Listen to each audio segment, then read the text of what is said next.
Okay.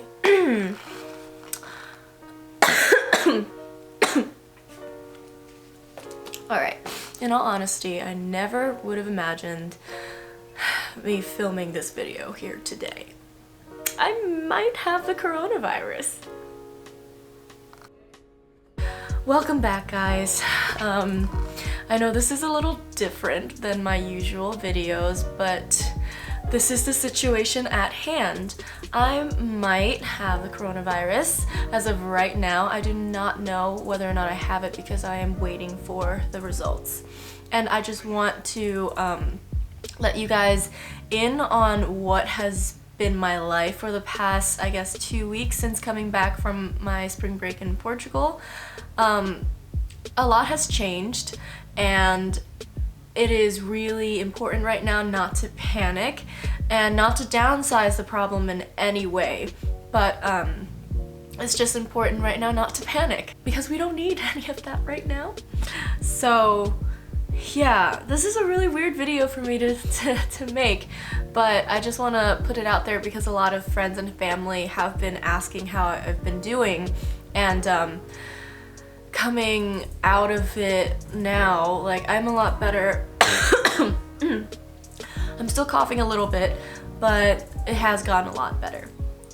I traveled to Portugal and the UK for spring break on the first week of March, and while this whole corona thing was happening, it was more happening in South Korea and Japan as well as northern Italy, and at that point it wasn't that big of a deal where there were travel bans yet, but as you know, right now it is.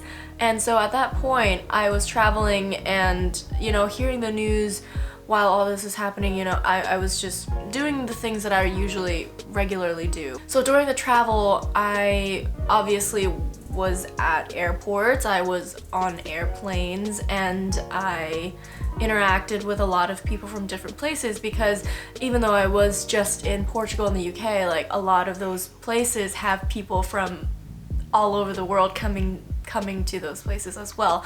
And during that time we did not show any symptoms at all besides sneezing, but you know, I just figured that that was allergies, and it probably was just allergies. And I didn't notice anything until the airplane ride back, in which I felt my throat being really, really, really dry, like uncomfortably very dry, and there wasn't anything I could do about it other than just chug a lot of water and tea.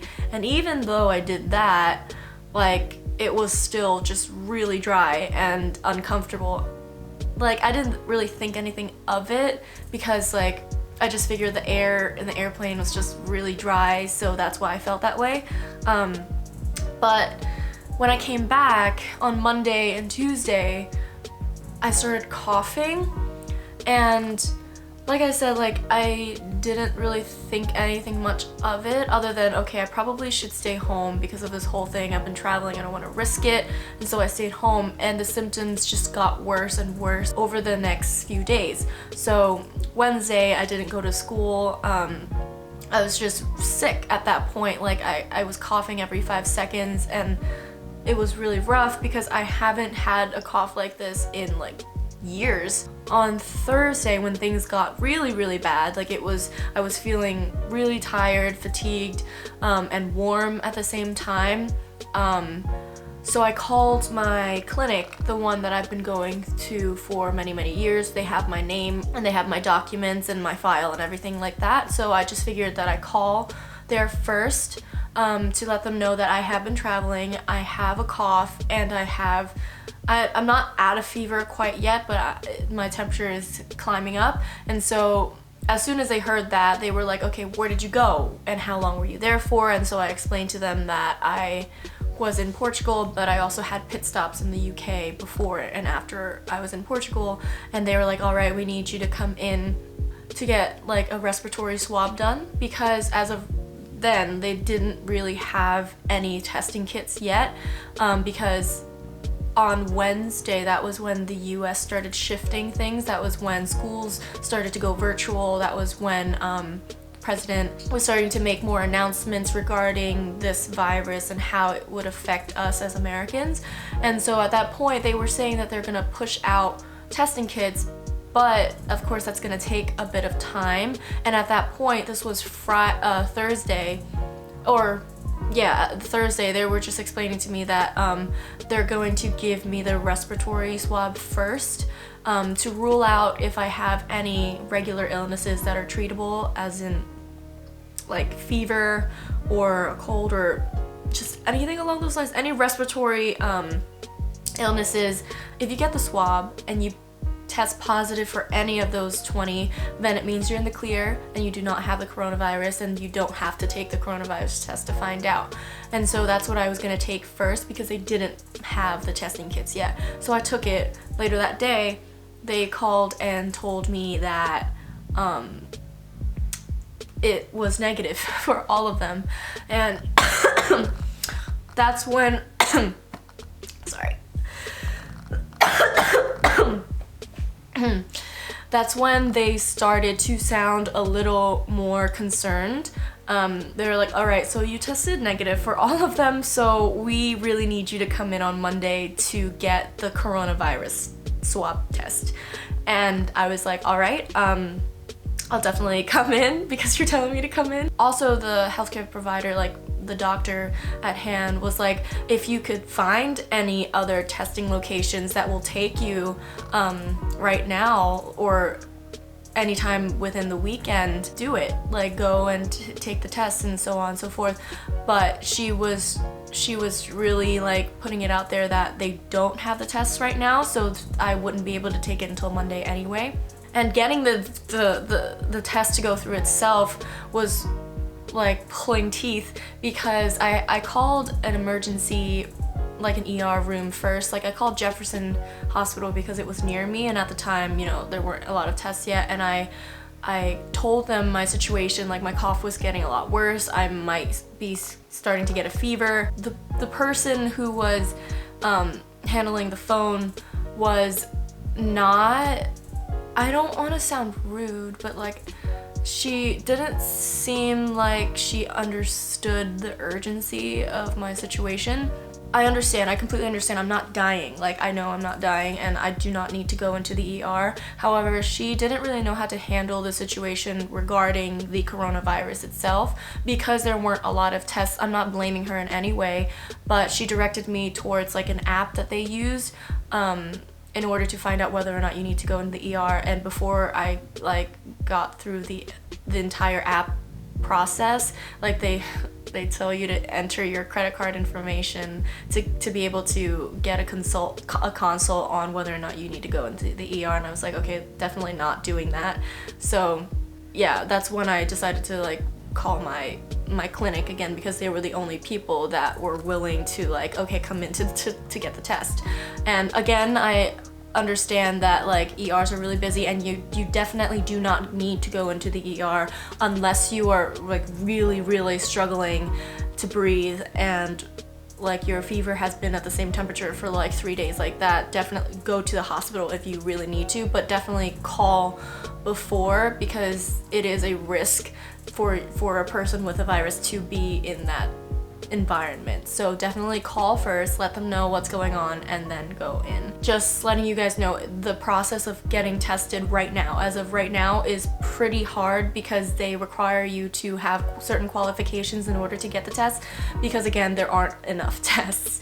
So if you've traveled, if you have a cough, and if you have shortness of breath, and if you have a fever, then they'll be like, okay, like you have all of those symptoms and you've traveled to the hotspot areas, then we'll test you. Which is frustrating, because, you know, what are you supposed to do in that case where you have all the symptoms but you haven't traveled, or you've traveled and you're starting to develop symptoms but you don't have all of them yet?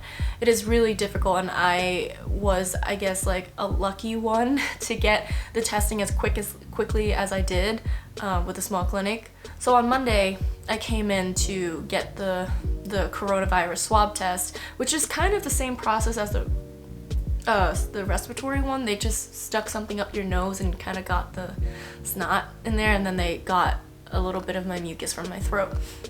really uncomfortable process, but yeah, that's exactly what they did. I called before I went in, made sure I had a mask on, make sure, you know, I didn't cough on anything or anybody, and of course all the healthcare providers were correctly protected, and they just got me in and out as fast as possible, because if I have it, then I would be a really big risk to all of the people that are sick that are in there already. It's been a couple days now, and I am still waiting for the results, so it's a little bit like, it's not stressful, it's just like I want to know so that I can see if I can go outside and whatnot. I've been in my apartment for the past 2 weeks. Yeah, I've just been in here with the exception of going to the clinic and back twice, and that's about it. My mom has been delivering me food and groceries via my window. I'm on the first floor, so if you open the window, you can just like interact that way. So I've been getting food and groceries through my window. I haven't really stepped out of the house, and people from my church, Story, Josh and Maddie, they dropped off some Clorox wipes for me, which was really helpful because we ran out at my apartment. I am here alone because 2 of my friends are home for spring break, and they had an extended spring break because of this whole situation, and another one of my friends is home because she came in on the night that I started developing symptoms and I was coughing, and she opened the door. Sierra, I'm so sorry I scared you, but she opened the door and I was coughing and I was like, hi, and she was like, are you okay? And I was like, no, I'm starting to come down with a cough. And she was like, I'm gonna go then, because her mom is in the process of getting knee surgery, so she needs to really be there for her, so she can't really risk carrying the virus or anything like that. So she did the responsible thing to do and did not enter the apartment, closed the door, and left. And so I've been home alone for the past 2 weeks, and yeah, it is a little lonely, but you know, people are pouring in their concerns and love for me via Instagram and messages and video chats and all that stuff, and it's been cool to be able to update people on what I'm going through and how this is all affecting me and how it could possibly affect others in the same situation as me. I know a lot of people who were not able to get the test because they're not qualified, because they don't have all the symptoms and they haven't traveled or something along those lines. Yeah, this is all that I'm experiencing. Again, I'm waiting for the results, but as of right now, I want to explain some things because a lot of people are, you know, asking me the same thing, so I just want to put this out there. The symptoms are, as they say, it is dry cough, it is fever, it is shortness of breath. If you do show those symptoms, definitely start to self-isolate and to really be keen on washing your hands and making sure that you're social distancing. It is going to be rough because a lot of businesses or non-essential businesses are closing down. And so they're really pushing this idea of social distancing, which is, I believe, is a really good thing. So if you feel any of those symptoms, the responsible thing to do is to keep your distance from people. That way you do not risk the lives of other people whose immune systems are compromised, who are older, those who have asthma and anything of those sorts. Even though you and I might not be really affected by these symptoms, like we can get it and our immune systems is like, all right, we'll have these for 2 weeks and we're good to go. That's great, but other people whose immune systems cannot do that, it's really important to keep your distance and to inhibit yourself from harming other people just because you think that you're gonna be okay.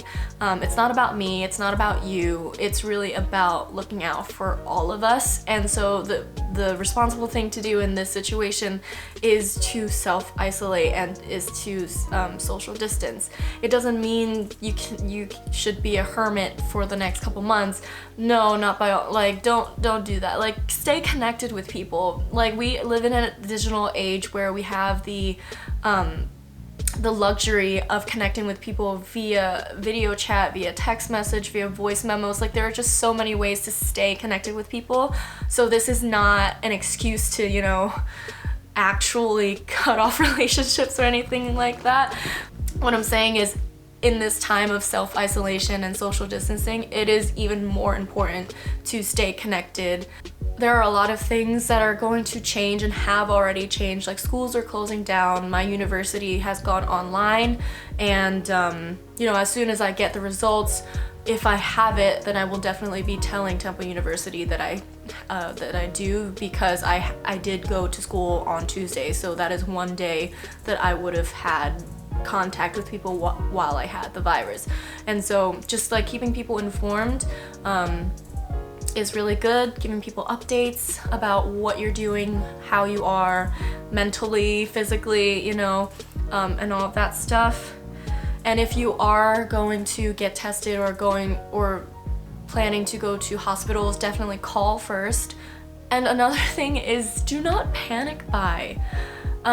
Even though things are closing down, grocery stores are not closing down, hardware stores are not closing down, pharmacies are not closing down, like essential businesses are not closing down, so there's really no need to buy everything off the shelves.